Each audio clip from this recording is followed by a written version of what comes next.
religion of Islam. There are many questions that go around my head about Allah, and These things should not make you consider that you are non-Muslim. Allah is the creator and He's uncreated. But I have realized, how can the uncreated exist? You said that you're agnostic, you're atheist. Yeah. So Basically, Allah is watching the whole time. So you want to say that Allah is like a big brother. Indeed. See, this is the hypothesis. Who can be the author of the Quran besides the creator to know what is right, what is wrong?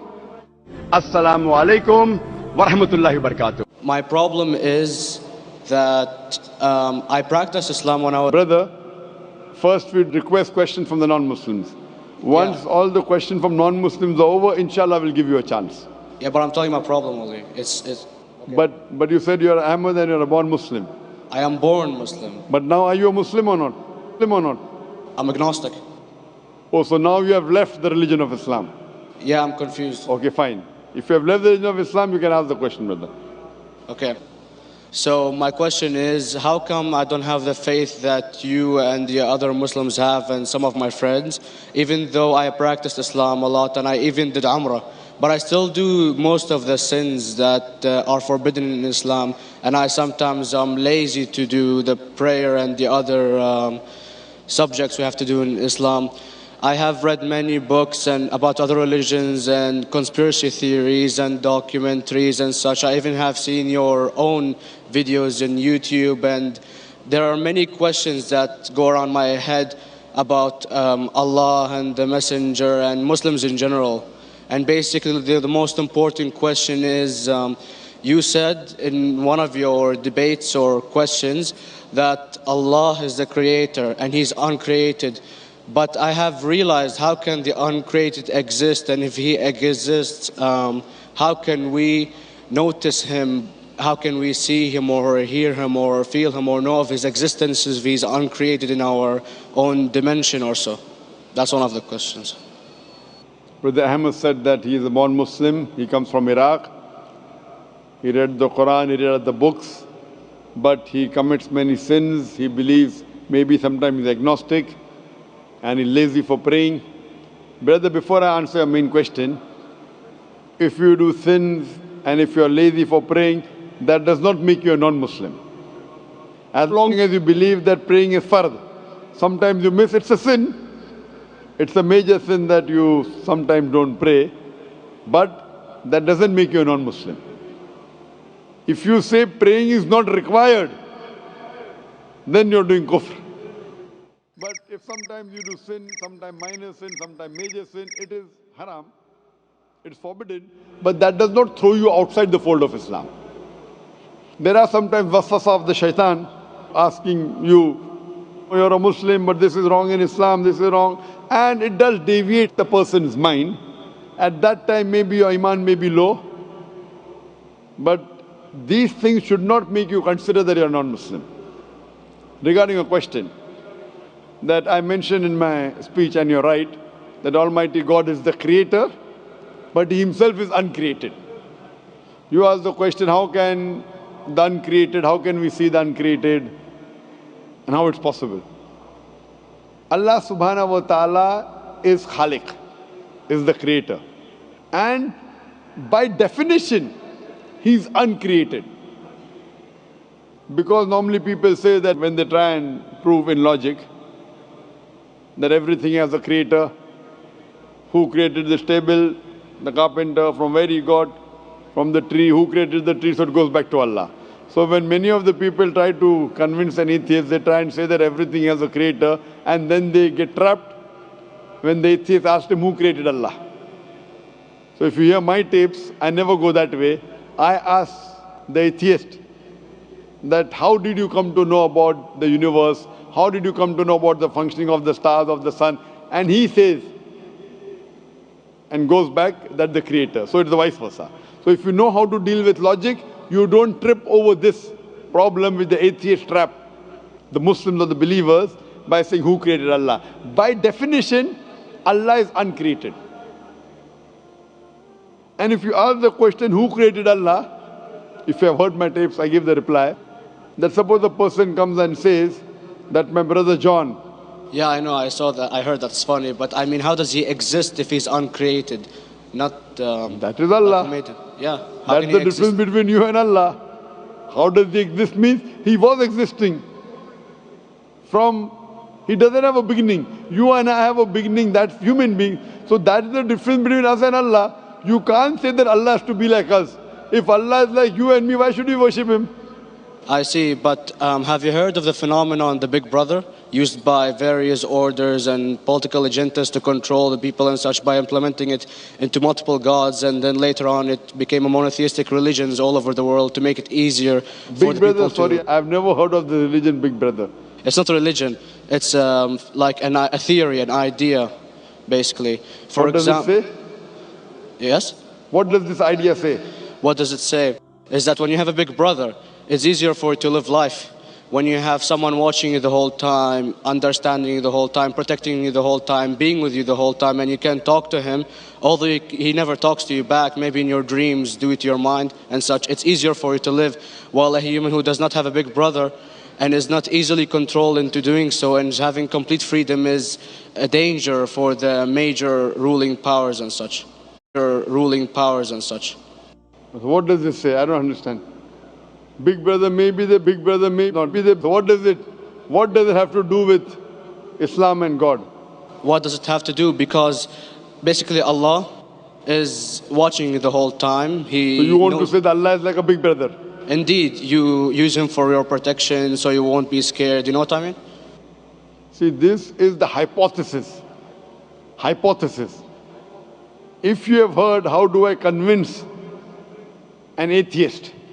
If you have heard my answer, that you said that you're agnostic, you're atheist. Yeah. So first thing I do to an atheist is I congratulate him. What? I congratulate him. Have you heard my answer of atheist? Yeah, you congratulate them and stuff. But I haven't seen your debates with the atheist. I just saw your answers on some questions. Fine, so you haven't seen the answer of atheist. No, but I've seen your debate with David William Campbell. And that William Campbell is not an atheist. Yeah. Now, when an atheist tells me he does not believe in God like your theory of Big Brother, yeah.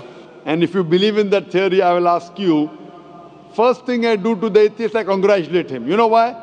Yeah, because they think and they don't follow what their parent does and such stuff like that. No. I congratulate him because he is not doing blind belief. The other people are doing blind belief. He is a Christian because father is a Christian. He is a Hindu because father is a Hindu. Most of the Muslims are Muslim because father is a Muslim. He is thinking. He says there is no God. He has said the first part of the Islamic Shahada, La ilaha.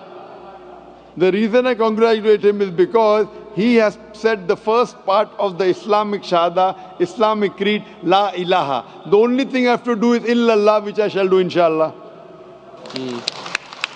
So if you have heard my answer, an atheist becomes an atheist because he believes in science, he believes in logic. Or I ask him that if an equipment is bought in front of him, which no one in the world has ever seen, and if the question is asked, that who will be the first person who will be able to tell you the mechanism of this new equipment? What is the answer? Of course, he's going to tell you the producer or the maker of this equipment. Creator, producer, maker. So when we ask him questions that how did this universe come into existence, he will talk about the Big Bang. This what we're going to talk is already mentioned in the Quran 1400 years ago in Surah Anbiya chapter number 21 verse number 30. Avalam yaral lazina kafaru anna samawati wal arda kanat ratkum fataqnahuma. Do not the unbelievers see that the heavens and the earth were joined together and we clove them asunder. This what you came to know 50 years back is mentioned in the Quran 1400 years ago. Who could have mentioned that?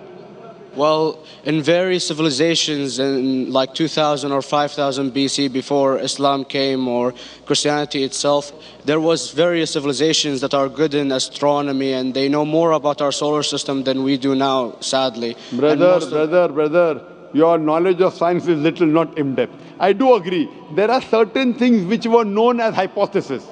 For example, we came to know, we were proved that the earth was spherical in 1577.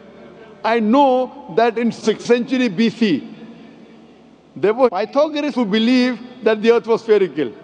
But the same Pythagoras who believed the earth was spherical also believed that the earth was the center of the universe, which is wrong. You show me one civilization which believes 100% what the Quran has mentioned. I challenge you. What you say, so do you mean to say there was a person who said, okay, this civilization, out of 100 things, these 2 things are right. Out of 100 things, these 5 things are right. Out of this 100, and picked and chose. Who can do that? No one besides the Creator. Even if you know that there were 10 different civilizations, hundreds of civilizations, there is not a single civilization that you know in the past which knew 100% of science what we know today. So where is your logic? Where is your theory? I do know that certain things were hypotheses which were proved later on, but there is not a single civilization which knows everything what is mentioned in the Quran. So the answer goes back to the original question, who could have collected this in the Quran? Someone 1400 years back, could he do and say, okay, out of these 100 things, these 3 are right, out of these 100 things, these 2 are right, out of this, it's not possible. Mathematically, it's not possible. Well, you never gave the idea of extraterrestrials or so. I mean, knowledge is power. And brother, I'm asking you a simple question. We are not come here to have a debate. Yeah. I'm asking you a question. Point out a single civilization. You're asking something else. Yeah. We are not here to discuss. You can come in the room and discuss. You ask a question, I'm giving you the answer. You gave about old civilization. I told you you're right. But out of 100 things, 98 they were wrong. So I'm asking you, who could have mentioned this in the Quran? You're talking something else now. Yeah, well, I'm asking a simple question, 2 plus 2 equals how much? You're saying, I'm telling you 3 multiplied by 3 is how much? I'm asking a name, you're telling that where do you live? I'm asking a simple question, name me a single civilization which has everything what was mentioned in the Quran. Do you know of any or not? Yes or no? Well, not everything, of course. Even not 10%. Why? Babylon knows of most of the planets and such. Planet is not the only thing mentioned in the Quran. There are 1,000 things mentioned in the Quran. To say what 1,000 things are mentioned in the Quran, 10% would be equal to 100 things. Did Babylonian civilization knew about 100 things mentioned in the Quran? No, because they don't have the They knew 5 or 6 things. In percentage wise, very small. So, of course. Who can be the author of the Quran besides the Creator to know what is right, what is wrong? Today, science has established the hypothesis mentioned by Babylonian so many centuries back is today proven. So these were hypotheses in the past, which out of them many have been rejected, some have been accepted. So to collect all which is 100% correct has to be from the Creator and no one else. Hope that answers the question.